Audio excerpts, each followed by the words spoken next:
지금 이 말을 가볍게 넘긴다면 당신은 앞으로도 이유를 모른 채 같은 자리에서 맴돌게 될 것입니다. 나는 수없이 많은 현장을 지나왔고 수없이 많은 사람을 만났지만 단 하나만은 분명히 말할 수 있습니다. 가난은 재능이 없어서 시작되지 않습니다. 노력하지 않아서도 아닙니다. 대부분은 잘못된 사람을 곁에 둔 순간부터 조용히 시작됩니다. 나는 젊은 시절 그 사실을 뼈아프게 배웠습니다. 그날은 항구의 공기가 유난히 무거웠고 철냄새와 기름 냄새가 뒤섞인 바람이 얼굴을 때리고 있었습니다. 새벽부터 모여든 인부들의 숨소리와 새가 부딪히는 소리가 거칠게 울렸고 나는 그 현장이 내 인생의 전부가 될 거라 믿고 있었습니다. 그러나 그 믿음은 사람 하나로 흔들렸습니다. 나는 당시 누구보다 말이 화려한 동료를 곁에 두고 있었습니다. 그는 늘 걱정 마십시오라는 말을 먼저 꺼냈고 계획이 늦어질 때마다 이유를 만들어냈으며 문제가 생기면 항상 다른 누군가의 이름을 불렀습니다. 처음에는 그 말이 든든하게 들렸습니다. 나보다 세상을 더 아는 사람처럼 보였고 경험이 많은 듯 행동했기 때문입니다. 하지만 위기는 예고 없이 찾아왔습니다. 계약 조건이 바뀌었고 자재가 늦어졌으며 현장은 하루아침에 혼란에 빠졌습니다. 그 순간 나는 그를 찾았지만 그는 보이지 않았습니다. 전화는 닿지 않았고 사람들 사이에서는 이미 그의 이름이 책임 회피의 상징처럼 흘러다니고 있었습니다. 나는 그제야 깨달았습니다. 그동안 내가 믿고 의지했던 것은 능력이 아니라 말이었다는 사실을. 그날 항구의 공기는 더 차가워졌고 사람들의 시선은 날카로워졌으며 나 혼자 모든 책임을 떠안은 채 서 있어야 했습니다. 분노가 치밀었고 억울함이 목을 막았지만 동시에 하나의 질문이 머리를 때렸습니다. 왜 이런 사람을 곁에 두었는가? 왜 나는 그의 태도를 더 일찍 보지 못했는가? 그 순간 나는 알았습니다. 인생에서 가장 비싼 대가는 실패가 아니라 잘못된 동행이라는 것을. 능력이 부족하면 다시 배울 수 있고 자본이 부족하면 다시 모을 수 있지만 사람을 잘못 두면 시간과 판단력 그리고 기회 자체가 조금씩 썩어 들어간다는 사실을 말입니다. 그날 이후 나는 사람을 보는 기준을 완전히 바꾸었습니다. 친절함도 화려한 말도 오래된 인연도 기준이 될 수 없었습니다. 오직 위기 앞에서 남는가, 책임을 자기 이름으로 받아들이는가, 침묵 속에서도 행동하는가, 그 세 가지만을 보기 시작했습니다. 그리고 놀라운 변화가 일어났습니다. 일이 달라지기 전에 사람이 달라졌고 사람을 정리하자 선택이 빨라졌으며 선택이 빨라지자 기회가 보이기 시작했습니다. 나는 더 이상 모든 사람과 함께 가려 하지 않았습니다. 대신 분명히 정했습니다. 어떤 사람과는 절대 가까워지지 않겠다고. 가난은 소리 없이 다가옵니다. 늘 사람의 얼굴을 하고 좋은 말과 익숙한 태도를 빌려 다가옵니다. 그래서 더 위험합니다. 지금 당신 곁에도 그런 사람이 있을지 모릅니다. 아직은 아무 일도 일어나지 않았기에 문제로 보이지 않을 뿐입니다. 그러나 위기는 반드시 옵니다. 그리고 그때 당신 옆에 누가 서 있는지가 당신의 미래를 결정하게 됩니다. 다음 이야기에서는 내가 가장 먼저 멀리했던 인간 유형 그리고 왜 그들이 당신의 인생을 서서히 가난으로 끌고 가는지에 대해 분명히 말하겠습니다. 나는 가장 먼저 멀리했던 인간 유형이 무엇이었는지 분명히 말할 수 있습니다. 말은 넘치도록 많고 책임은 그림자처럼 피하는 사람입니다. 그들은 언제나 현장의 중심에 서 있는 듯 보이지만 막상 결정의 순간이 오면 한 발 뒤로 물러섭니다. 그날은 공장 기계가 처음 돌아가던 날이었고 쇳소리가 귀를 찢듯 울리며 공기에는 뜨거운 금속 냄새가 가득했습니다. 모두의 얼굴에는 긴장과 기대가 동시에 떠 있었고 나는 그 순간을 위해 밤을 새우며 준비해 왔습니다. 그 옆에는 늘 말이 빠르고 설명이 능숙한 사람이 있었습니다. 그는 회의 때마다 가장 먼저 입을 열었고 위험을 질문으로 감싸며 안심의 말을 던졌습니다. 문제 없습니다. 제가 책임지고 조율하겠습니다. 그 말들은 사람들의 어깨를 잠시 가볍게 했지만 기계가 멈추고 예상치 못한 결함이 드러난 순간 그의 목소리는 사라졌습니다. 나는 현장 한복판에서 판단을 내려야 했고 누군가는 결정을 미뤄야 한다고 말했지만 시간은 우리 편이 아니었습니다. 그때 나는 그를 찾았지만 그는 보고서 뒤에 숨었고 숫자와 말로 상황을 흐리며 결정을 미루었습니다. 그 순간 나는 분노보다 더 차가운 감정을 느꼈습니다. 이 사람은 위험을 함께 지는 사람이 아니라 위험을 말로 분산시키는 사람이라는 깨달음이었습니다. 책임을 질 각오가 없는 말은 현장을 가장 느리게 만들고 느린 판단은 비용이 되어 쌓입니다. 비용은 다시 두려움이 되고 두려움은 결국 가난으로 이어집니다. 나는 그날 결정을 내렸습니다. 말의 크기가 아니라 침묵 속의 행동을 기준으로 사람을 보겠다고. 그래서 나는 질문을 바꿨습니다.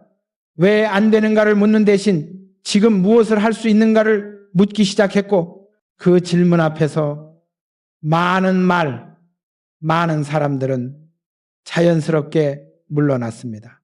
대신 끝까지 남아 렌치를 잡고 땀을 닦으며 해결책을 찾는 사람들이 보이기 시작했습니다. 그들은 말을 아꼈고 약속을 줄였으며 대신 결과를 가져왔습니다. 나는 그때 확신했습니다. 가난해지는 길은 화려한 언변과 함께 열리고 부유해지는 길은 조용한 책임감 위에 놓인다는 사실을. 사람은 위기에서 본색을 드러내지만 선택은 위기 이전에 이미 끝나 있어야 합니다. 당신의 곁에 늘 변명으로 상황을 설명하는 사람이 있다면 그것은 지식이 아니라 책임 회피의 신호일 수 있습니다. 나는 그 신호를 놓치지 않기 위해 스스로를 훈련했습니다. 약속을 적게 하는 사람을 믿고 말보다 결과를 가져오는 사람에게 기회를 주었으며 한 번 책임을 떠넘긴 사람에게는 두 번째 기회를 주지 않았습니다. 냉정해 보일지 모르지만 인생은 냉정함을 요구합니다. 특히 돈과 시간이 걸린 결정 앞에서는 더 그렇습니다. 말은 언제든 바뀔 수 있지만 책임의 무게는 결코 가벼워지지 않습니다. 다음 이야기에서는 또 다른 위험한 유형, 겉으로는 신중해 보이지만 기회를 조금씩 갉아먹는 사람에 대해 이야기하겠습니다. 그들은 조용하지만 더 치명적입니다. 내가 두 번째로 멀리한 인간 유형은 겉으로는 가장 이성적이고 신중해 보이지만 실제로는 기회를 조금씩 말려 죽이는 사람들입니다. 그들은 결코 소리를 높이지 않습니다.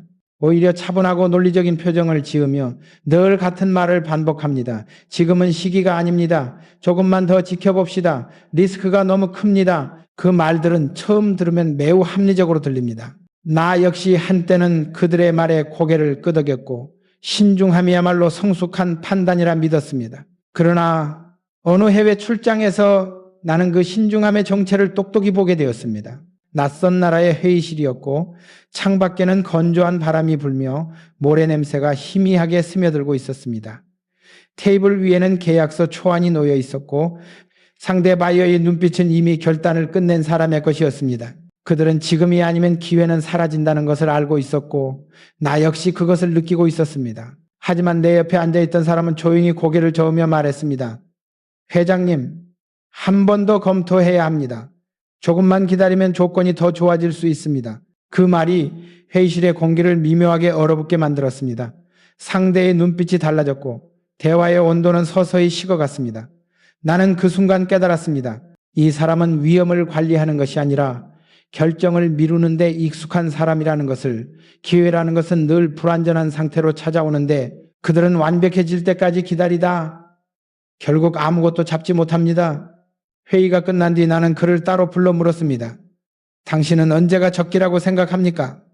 그는 잠시 침묵하다가 또 다른 조건과 또 다른 위험을 나열했습니다. 끝이 없는 이야기였습니다.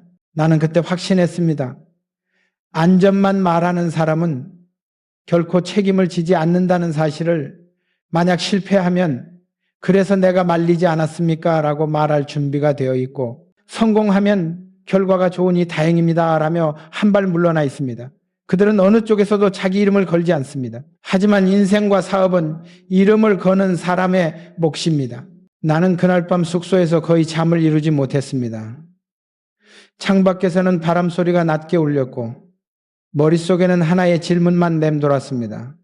나는 지금 도전하는가? 아니면 스스로를 보호하는가? 그 질문 앞에서 나는 다시 한번 결단을 선택했습니다. 다음 날 아침 나는 상대를 다시 만났고 조건이 완벽하지 않다는 것을 알면서도 계약을 밀어붙였습니다. 그 선택은 쉬운 길이 아니었고 이후 수많은 문제와 비용이 따라왔습니다. 하지만 그 문제들은 모두 해결할 수 있는 종류의 것이었고 무엇보다 우리는 기회를 손에 넣었습니다. 그 이후 나는 분명한 기준을 세웠습니다. 위험을 계산하는 사람과 위험을 이유로 멈추는 사람은 전혀 다르다는 기준입니다. 전자는 필요하지만 후자는 곁에 두지 않습니다. 가난은 이렇게 시작됩니다. 오늘은 안전하다는 이유로 한 걸음 물러나고 내일도 같은 이유로 기다리다 보면 어느 순간 당신 앞에는 선택지가 남아있지 않게 됩니다. 나는 더 이상 조금만 더라는 말을 믿지 않습니다. 그 말은 대부분 두려움의 다른 이름이기 때문입니다. 다음 이야기에서는 겉으로는 웃고 있지만 속으로는 남의 실패를 먹고 사는 사람들, 그리고 그들이 왜 조직과 개인을 동시에 망가뜨리는지에 대해 이야기하겠습니다. 그 유형은 조용히 사람의 기운을 빼앗습니다. 내가 세 번째로 경계한 인간 유형은 겉으로는 늘 웃고 고개를 끄덕이지만 속으로는 타인의 실패를 양분 삼아 살아가는 사람들입니다. 그들은 직접 방해하지 않습니다. 대신 일이 어긋날 때마다 눈빛이 먼저 변합니다. 위로의 말 뒤에 미묘한 안도감이 섞이고 걱정하는 표정 속에 비교의 계산이 숨어 있습니다. 그날은 공장 근처 작은 식당에서 늦은 저녁을 먹던 자리였고 하루 종일 이어진 문제로 모두가 지쳐 있었습니다. 기계 한 대가 멈췄고 납기는 촉박했으며 현장의 공기는 기름 냄새와 함께 무겁게 가라앉아 있었습니다. 그 자리에 한 사람이 있었습니다.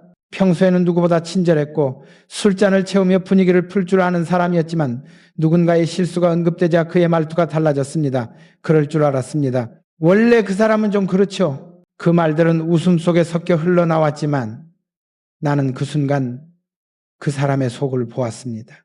그는 해결책을 말하지 않았고 대신 책임질 사람의 이름을 즐겁게 나열하고 있었습니다.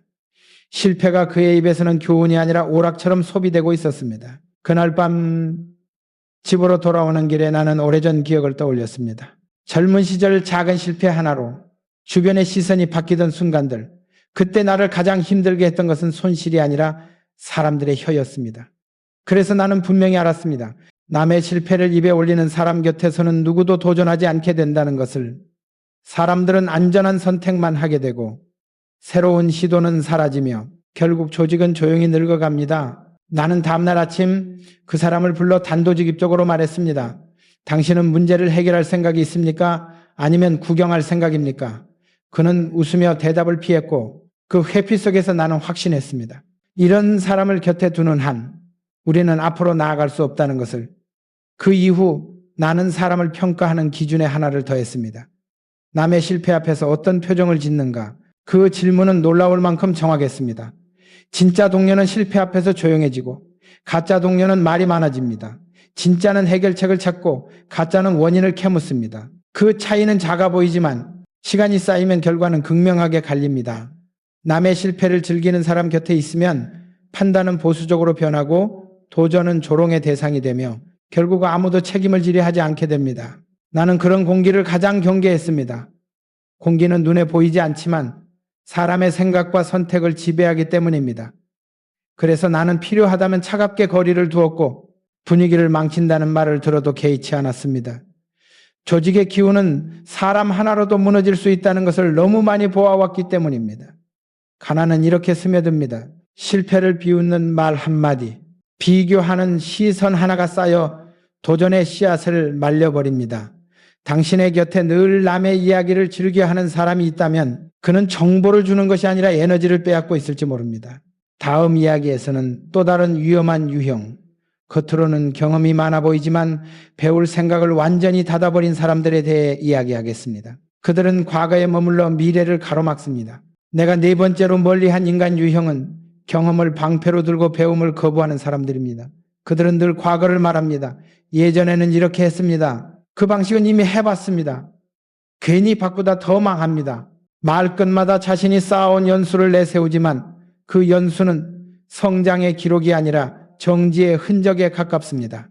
그날은 공장 증설을 앞둔 현장이었고 오래된 설비의 금속 냄새가 눅진하게 퍼져 있었습니다. 나는 새로운 공정 도입을 검토하고 있었고 몇몇 엔지니어들과 도면을 펼쳐놓고 논의하던 중이었습니다. 그 자리에는 누구보다 현장을 오래 지킨 기술자가 있었고 사람들은 그의 말에 습관처럼 귀를 기울였습니다. 그는 도면을 힐끗 보더니 고개를 저었습니다. 이건 현장을 모르는 소리입니다. 그 한마디로 대화는 멈췄고 질문은 사라졌으며 가능성은 그 자리에서 접혔습니다. 나는 그 침묵이 불편했습니다. 질문이 사라지는 현장은 곧 사고가 사라지는 곳이기 때문입니다. 나는 조용히 물었습니다. 그렇다면 더 나은 방법이 있습니까? 그는 잠시 뜸을 들이다가 예전 사례를 늘어놓았습니다. 그 말들은 익숙했고 그래서 더 위험했습니다. 익숙함은 사람을 안심시키지만 동시에 눈을 가립니다. 나는 그날 밤 도면을 다시 보며 스스로에게 물었습니다. 우리는 실패를 피하려는가? 아니면 성장을 포기하려는가? 그 질문 앞에서 나는 분명해졌습니다. 배움을 멈춘 경험은 더 이상 자산이 아니라 부채라는 사실을. 다음날 아침 나는 회의를 다시 열었습니다. 이번에는 질문부터 던졌습니다. 이 방식의 한계는 무엇입니까? 지금의 조건에서 더 나아질 여지는 어디입니까? 그 질문 앞에서 배울 준비가 된 사람들은 고개를 들었고 배움을 닫아버린 사람들은 표정이 굳었습니다. 그 차이는 아주 명확했습니다. 배울 생각이 없는 사람은 틀릴까 두려워 질문을 피하고 배울 준비가 된 사람은 틀리더라도 질문을 던집니다. 나는 후자를 선택했습니다. 그리고 그 선택은 곧바로 반발을 불러왔습니다. 회장님, 괜히 일을 키우십니다. 검증되지 않았습니다. 그 말들은 모두 익숙한 두려움의 언어였습니다. 나는 단호하게 답했습니다. 검증은 해보지 않으면 시작되지 않습니다. 그 순간 공기의 온도가 바뀌었고 긴장 속에서도 움직임이 생겼습니다.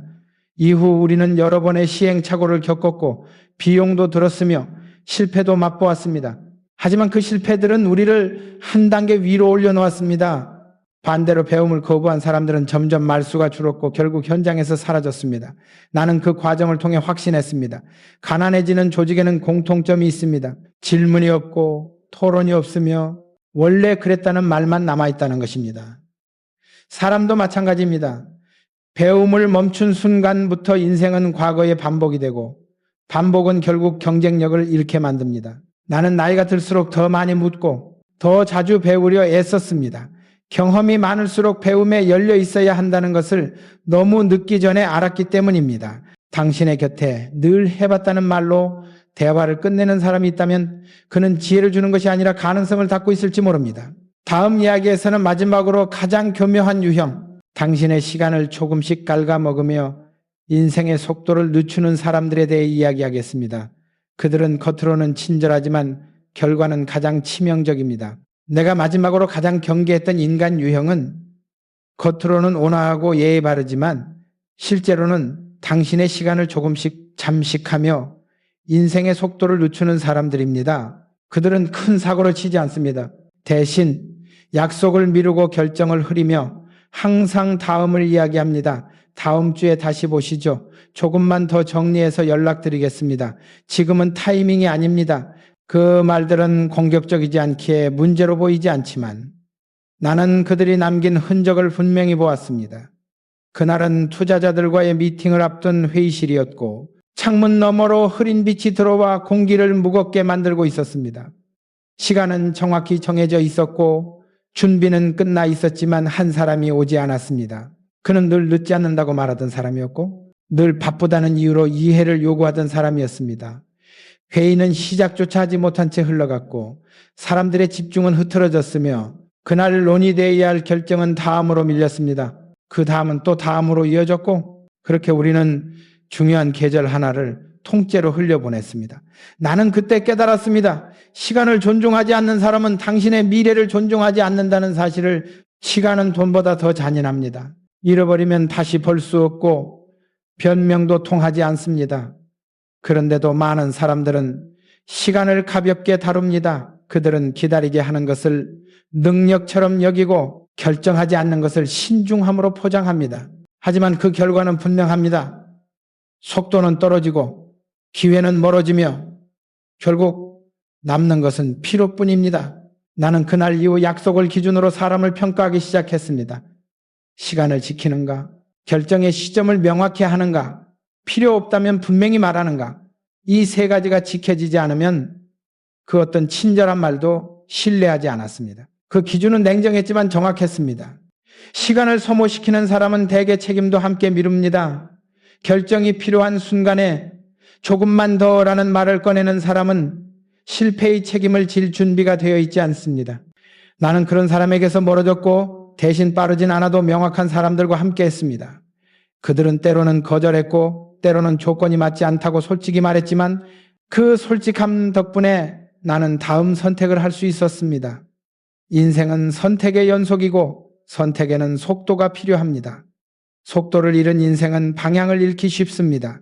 나는 많은 실패보다 더 위험한 것이 지연이라는 것을 배웠습니다. 실패는 교훈을 남기지만 지연은 아무것도 남기지 않습니다.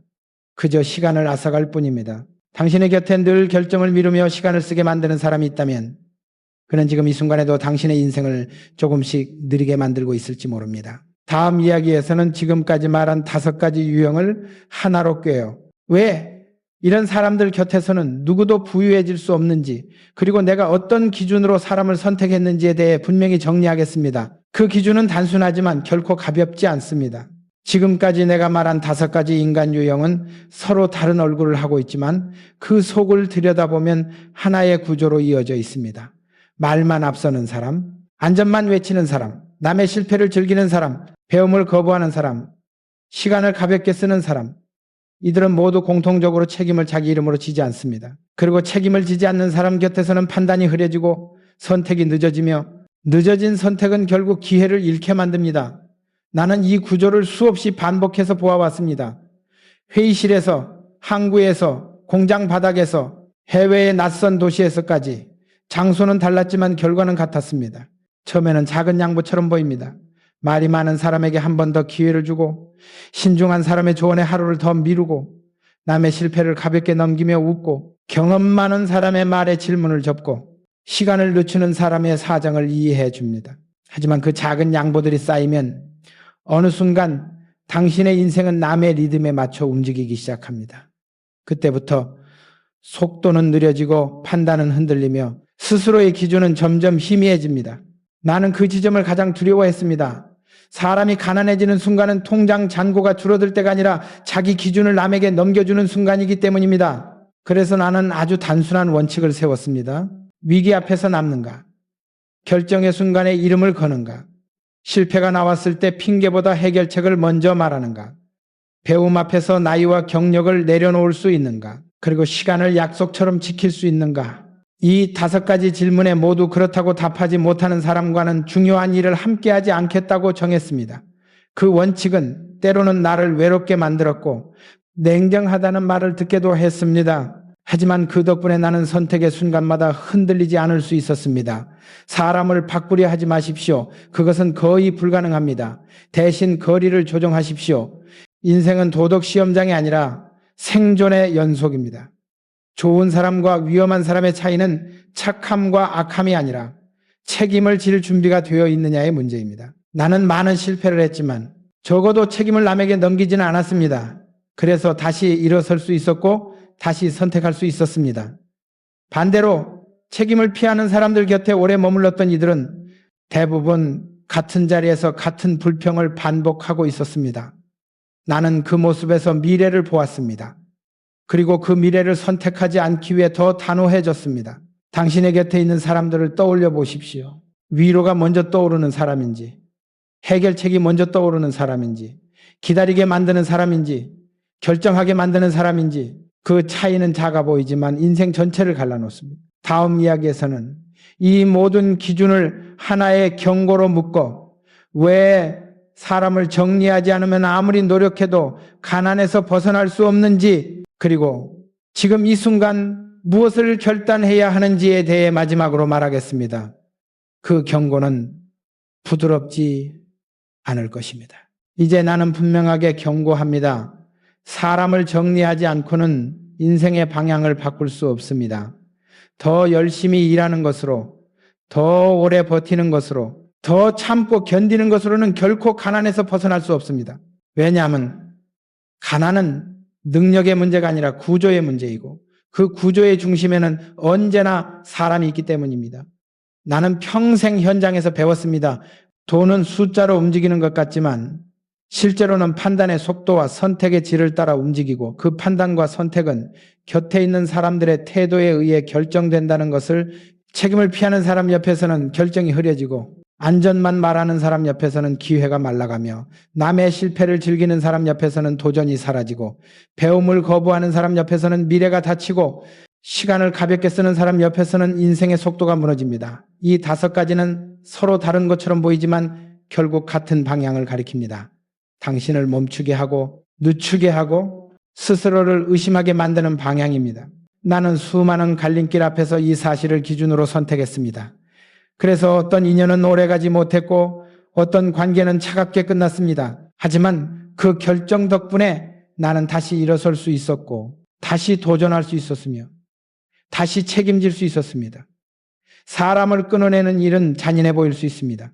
그러나 더 잔인한 것은 잘못된 사람 곁에 머문 채 자신의 인생을 조금씩 소모하는 일입니다. 당신이 지금 힘든 이유는 능력이 부족해서가 아닐 수 있습니다. 이미 충분히 노력했는데도 제자리에 머물러 있다면 그 이유는 어쩌면 당신의 곁에 있는 누군가 때문일지도 모릅니다. 나는 당신에게 싸우라고 말하지 않습니다. 설득하라고도 말하지 않습니다. 단 하나만 말합니다. 선택하십시오.